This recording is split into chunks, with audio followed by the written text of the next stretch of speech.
اللہ نے مثال دی ہے کہ وہ بستی والے یعنی وہ شہر والے، وہ مکے والے بڑے اطمینان سے مطمئن ہو کے ہر طرف سے ان کی طرف رزق آ رہا تھا، شام سے بھی آ رہا ہے، یمن سے بھی آ رہا ہے، ہر طرف سے اللہ نے ان کے لیے ایسے مواسم پیدا کر دیے تھے کہ یجبا الیہ ثمرات کل شیء، ہر چیز کا پھل کھنچ کھنچ کے مکے میں آ رہا ہے۔ آج بھی الحمدللہ آپ حضرات ملاحظہ کر سکتے ہیں کہ مکے میں نہ تو کوئی باغ ہے، نہ کوئی نہریں ہیں، اس کے باوجود دنیا کا کوئی پھل ایسا ہے جو مکے میں نہ مل رہا۔ منڈیاں بھری پڑی ہیں ماشاءاللہ، جا کے دیکھیں سیب ہے تو اعلیٰ سے اعلیٰ ہے، امرود ہے، کنو ہے، مالٹا ہے، سب دنیا کی ہر نعمت اور اکناف اقطار عالموں سے پہنچ رہی ہے۔ تو اللہ نے ان کے لیے اتنی فراخی پیدا کی تھی، اور رزقها رغدن، رغدن کا معنی بڑی آسانی سے، من کل مکان، ہر طرف سے۔ لیکن جب اتنا سکون ملا، رزق ملا، دولت ملی، پیسہ ملا، فکفرت بانعم اللہ، اللہ کی نعمتوں کا انہوں نے کفر کیا۔ سب سے بڑی نعمت تو محمد مصطفیٰ تھے نا صلی اللہ علیہ وسلم۔ حضور سے بڑی نعمت کون سی تھی کہ اللہ نے مکے والوں کو امام الانبیاء عطا فرمایا، افضل الرسل عطا فرمایا، افضل الکتاب عطا فرمائی، افضل الدین عطا فرمایا، لیکن پھر بھی انہوں نے کفر کیا۔ تو انہوں نے اللہ کی نعمتوں کا کفر کیا۔ اللہ نے حرم کو امن کی جگہ بنایا، انہوں نے بت خانہ بنا دیا۔ پھر نتیجہ یہ نکلا کہ ان پر اللہ کی طرف سے عذاب آ گیا، فَأَذَاقَهَا اللَّهُ لِبَاسَ الْجُوعِ وَالْخَوْفِ، دو عذاب آئے، ایک بھوک کا بھی اور خوف ڈر کا بھی۔ جو مطمئن تھے کوئی خوف نہیں تھا، لباس الجوع، چونکہ کپڑا بندے کو چھپا لیتا ہے نا، یعنی وہ جو ایسی تھی کہ سر سے پاؤں تک لے کر اس نے ان کو چھپا دیا تھا۔ حتیٰ کہ یہ بھی روایات میں آتا ہے کہ اتنے مجبور ہو گئے تھے کہ پرانے چمڑے جو تھے نا، وہ ٹکڑے لے کے پانی میں گرم کر کے ان کو بطور سالن کے استعمال کرتے تھے۔ سو کے ٹکڑے جو تھے وہ پانی میں بھگو بھگو کے کھاتے تھے، اور بھوک کی وجہ سے جب نظر اوپر اٹھاتے تو معلوم ہوتا کہ دھواں ہے، حالانکہ وہ دھواں نہیں ہوتا تھا، وہ بھوک تھی۔ اور یہ عذاب کیوں آیا؟ جو کچھ ان میں کیا اس کی وجہ سے یہ عذاب آیا۔ اس لیے اللہ تبارک و تعالی کبھی کبھی عذاب دنیا میں بھی دے دیتے ہیں اور کبھی آخرت میں بھی دیتے ہیں۔ اور ایک عذاب کی وجہ یہ بھی تھی کہ جب انہوں نے مسلمانوں پر ظلم و تشدد کی، بازار گرم کر دیا، صحابہ ہجرت کر گئے، مدینہ چلے گئے، حضور پاک بھی ہجرت پہ مجبور ہو گئے، تو اللہ کے نبی نے بھی ان پر بد دعا کی تھی ایک دفعہ کہ اللہم علیہم سنین کسنی یوسف، یا اللہ ان پر بھی اسی طرح کی 7 سال کی قحط مسلط فرما جیسے یوسف علیہ السلام کے مصر میں آئی تھی۔ اور وہ جناب قحط جو تھی وہ اتنی شدید ہو گئی کہ آخر مکے والے مجبور ہو گئے کہ ابھی اب کوئی حل نہیں ہے ما سوا اس کے کہ مدینہ منورہ جا کے حضور پاک سے معافی مانگی جائے، ورنہ یہ بات بلا نہیں ٹلے۔ تو تجویز یہ ہوا کہ بھی ابو سفیان جائیں، چونکہ ان کی ایک لحاظ سے حضور سے رشتہ داری بھی تھی نا، اس کی بیٹی جو ہے ام حبیبہ وہ حضور کی بیوی تھی، ویسے بھی رشتہ دار تھا ابو سفیان۔ تو ابو سفیان کو مدینہ پاک میں بھیجا گیا، اور جب مدینہ پاک میں گئے تو ان کو 2 امتحانوں سے گزرنا پڑا۔ پہلا امتحان تو یہ ہوا کہ سب سے پہلے وہ اپنی بیٹی کے گھر میں گئے کہ میری بیٹی ہے، ان کے گھر میں جاؤں گا، وہاں ذرا آسانی سے آرام کروں گا، غسل کروں گا، کچھ کپڑے وغیرہ تبدیل کروں گا، پھر حضور کی خدمت میں جاؤں گا۔ جب وہاں گئے تو ایک بستر بچھا ہوا تھا، وہ ٹاٹ تھا، بستر کیا تھا، تو جلدی جلدی بیوی نے اس کو لپیٹ کے ایک طرف رکھ دیا۔ تو ابو سفیان کہنے لگا اچھا اس لیے لپیٹا ہے کہ یہ بستر میرے قابل نہیں بیٹھنے کے، تم کوئی اور اچھی چیز بچھانا چاہتے؟ کہا کہ نہیں، اس لیے نہیں، ھذا فراش رسول اللہ ہے، یہ اللہ کے پیغمبر کا بستر ہے، اور تم مشرک پلید ہو، کیسے میں تمہیں بیٹھنے دوں؟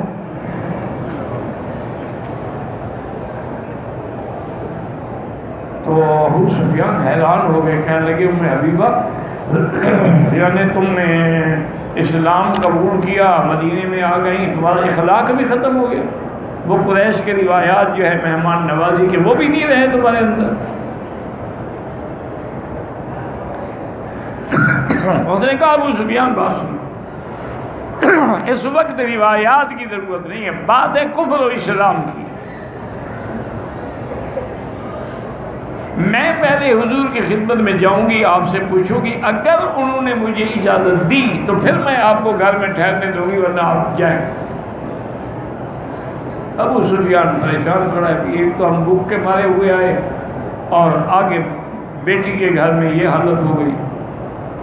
بی بی ام حبیبہ نے حضور کی جا کے درخواست کی کہ یا رسول اللہ ان ابی قد قدم، میرا ابا آیا ہے اور آپ جانتے ہیں کہ وہ کافر ہے، مشرک ہے،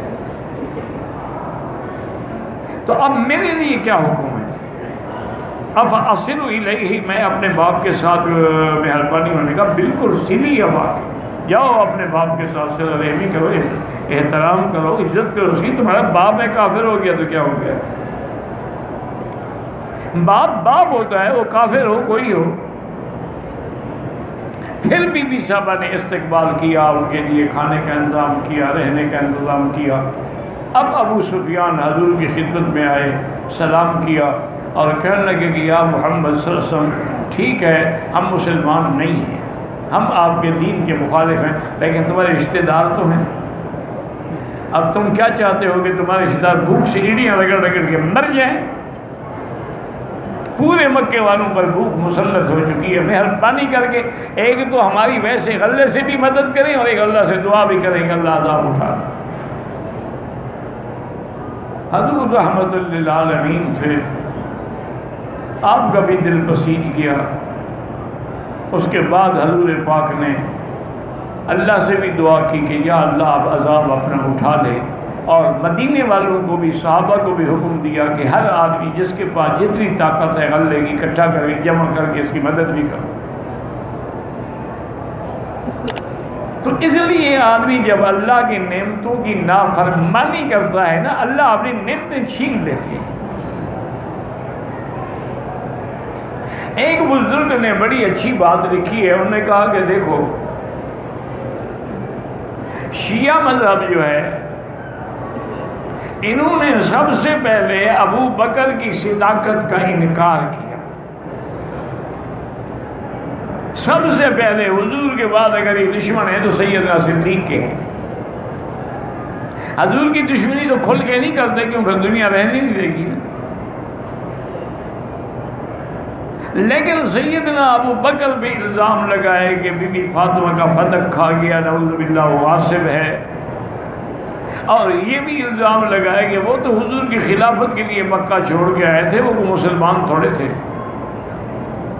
یہ بھی الزام لگایا کہ جب انہوں نے قرآن شریف جمع کیا ہے تو اس میں جو اہل بیت کی آیات تھی وہ ساری انہوں نے گرا دی ہیں۔ اتنے بڑے بڑے الزام لگائے۔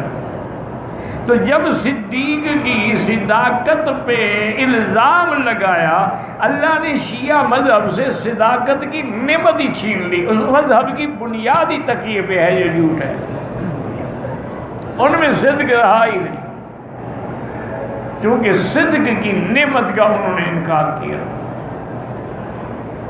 اس لیے اللہ تبارک و تعالی جب بندہ کسی نعمت کا انکار کرتا ہے پھر وہ نعمت اللہ چھین لیتا ہے۔ یہ ہمیشہ ایک اصول ہے، اللہ پاک ہر مسلمان کی حفاظت کرے کہ اگر آپ بھی کسی ایسی بات کا، صحابہ کا، اہل بیت کا، دین اسلام کا یا کسی نعمت کا انکار کرو گے تو نتیجہ یہ ہے کہ پھر اللہ کی پکڑ آ جاتی ہے۔ وَلَقَدْ جَاءَهُمْ رَسُولٌ مِّنْهُمْ، کتنا بڑا انعام ہے کہ ہم نے ان میں سے رسول بھیجا، ان کی قوم میں سے، قریش میں سے، بنو ہاشم میں سے۔ باہر کا کوئی ہوتا تو شاید نہ مانتے، لیکن جب حضور ان کی قوم میں ہیں، ان کی جنس میں ہیں، ان کے قبیلے سے ہیں، ان کا کردار، ان کی گفتار، ان کا چلنا بیٹھنا اٹھنا سب حضور کے سامنے ہے، ان کے سامنے ہے، اس کے باوجود انہوں نے پیغمبر کو جھٹلایا۔ حالانکہ سب سے بڑی نعمت تو یہ تھی کہ رسول آئے، اور آئے بھی ان میں سے۔ وَلَقَدْ جَاءَهُمْ رَسُولٌ مِّنْهُمْ فَكَذَّبُوهُ، انہوں نے تکذیب کی۔ حالانکہ یہ اللہ کی سب سے بڑی نعمت تھی جس کا اللہ نے قرآن میں ذکر کیا، لَقَدْ مَنَّ اللَّهُ عَلَى الْمُؤْمِنِينَ إِذْ بَعَثَ فِيهِمْ رَسُولًا مِّنْ أَنفُسِهِمْ، اللہ نے فرمایا کہ ہم نے مومنین پہ احسان کیا کہ ان میں سے پیغمبر بھیجا، جن سے بشر سے کم پیغمبر بھیجا۔ اور پھر مکے والوں پہ تو خاص احسان ہے کہ ان کے قبیلے سے، ان کی قوم سے، بنو ہاشم سے بھیجا۔ لیکن ایمان لانے کے باوجود فَكَذَّبُوهُ، نے جھٹلایا، کبھی کہا شاعر ہے، کبھی کہا ساحر ہے، کبھی کہا مجنون ہے۔ نتیجہ کیا نکلا؟ فَأَخَذَهُمُ الْعَذَابُ وَهُمْ ظَالِمُونَ، اللہ کے عذاب نے ان کو پکڑ دیا۔ امن کے بجائے اب ان کے لیے خوف آ گیا، اور رزق کے بجائے ان کے لیے بھوک آ گئی۔ اللہ نے فرمایا میرے بندے کُلُوا مِمَّا رَزَقَكُمُ اللَّهُ، کیونکہ ایک شبہ تھا نا کہ جی مکے والوں نے اتنے رزق کی توئی، تو بندہ ڈر جاتا ہے مومن کہ شاید میں بھی نہ کھاؤں پیوں، بس گزارا کروں۔ نہیں، جو حلال ہے وہ حلال ہے۔ فَكُلُوا مِمَّا رَزَقَكُمُ اللَّهُ حَلَالًا طَيِّبًا، اللہ نے فرمایا تم کھاؤ جو اللہ نے تم کو رزق دیا ہے، حلال بھی اور پاکیزہ بھی۔ وَاشْكُرُوا نِعْمَةَ اللَّهِ إِن كُنتُمْ إِيَّاهُ تَعْبُدُونَ، لیکن اس کے ساتھ اللہ کی نعمتوں کا شکر کرو اگر تم خالص اللہ کی عبادت کرتے ہو اور سمجھتے ہو کہ یہ ساری نعمتیں ہمیں اللہ نے دی ہیں۔ البتہ جو چیزیں ہم نے حرام کی ہے وہ بھی بتا دیتے ہیں۔ انما حرم علیکم المیتہ، اللہ نے تم لوگوں پہ مردہ جانور جو مر جائے، خود بخود مر جائے،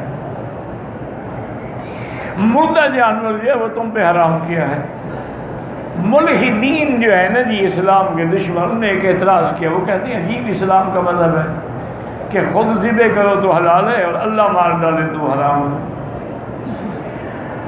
وہ کہتے ہیں یار یہ عجیب سا مذہب ہے کہ بھی اگر آدمی خود جانور ذبح کرے تو وہ بھی تو مر گیا نا جانور، تو وہ تو حلال ہے، اور اگر وہ اپنی موت مر گیا، قدرت کی طرف سے مر گیا تو یہ حرام ہے۔ حالانکہ ان کو یہ بات سمجھ نہیں آتی۔ حلال حرام کا مسئلہ یہ ہے کہ اللہ کوئی ایسی چیز اپنے بندوں کے لیے حلال نہیں کرتے جو نقصان دینے والی۔ اب شراب کیوں حرام ہے کہ نقصان دیتا ہے؟ اچھا اب مردہ جانور کیوں حرام ہے کہ اس کا جو دم مصفوح ہے نا وہ نکلتا نہیں ہے، جب ہم ذبح کرتے ہیں تو گندا خون نکل جاتا ہے، اب وہ پاکیزہ ہو جاتا ہے، وہ کھانے کے قابل ہو جاتا ہے۔ اگر وہ خون اندر رہ جائے تو وہ تو بیماریوں کا باعث ہے، اس لیے اللہ نے حرام کیا۔ انما حرم علیکم المیتۃ والدم، اسی لیے میتہ کے بعد دم کا ذکر آ گیا کہ مردہ جانور اور وہ جو خون نکلتا ہے دم مسفوح، چاہے تم خود ذبح کرو، وہ جو نکلنے والا خون ہے وہ بھی حرام ہے۔ ایک وہ خون ہے جو نکلتا نہیں ہے جیسے تحال ہے، وہ بھی تو ایک خون ہی ہے نا، لیکن وہ حلال ہے۔ اور اس کے بعد فرمایا تیسری چیز اللہ نے کیا حرام کی، وَلَحْمَ الْخِنزِيرِ،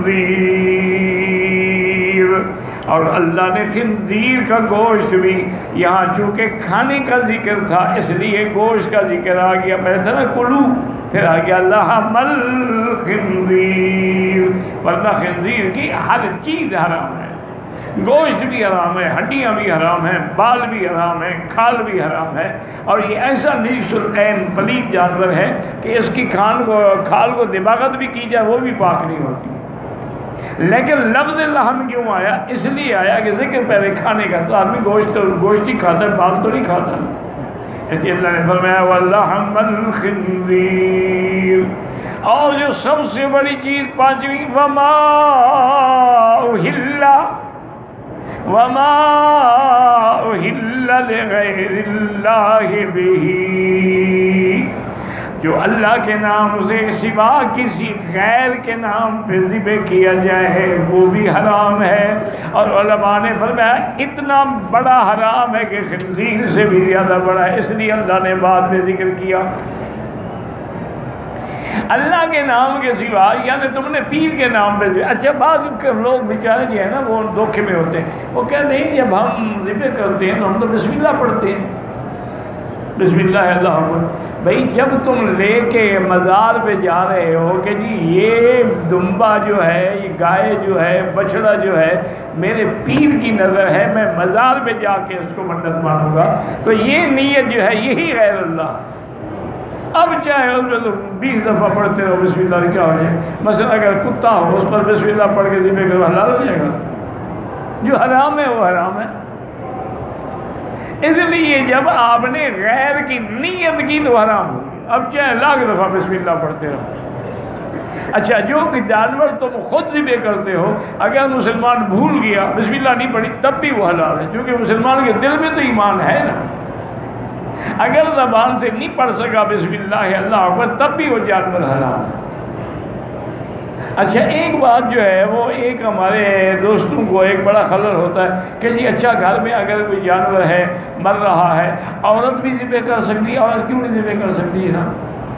جیسے مرد ذبح کر سکتا ہے عورت بھی ذبح کر سکتی ہے، یعنی مردار ہو جائے اور ذبح نہ کرے وہ بھی حلال ہے۔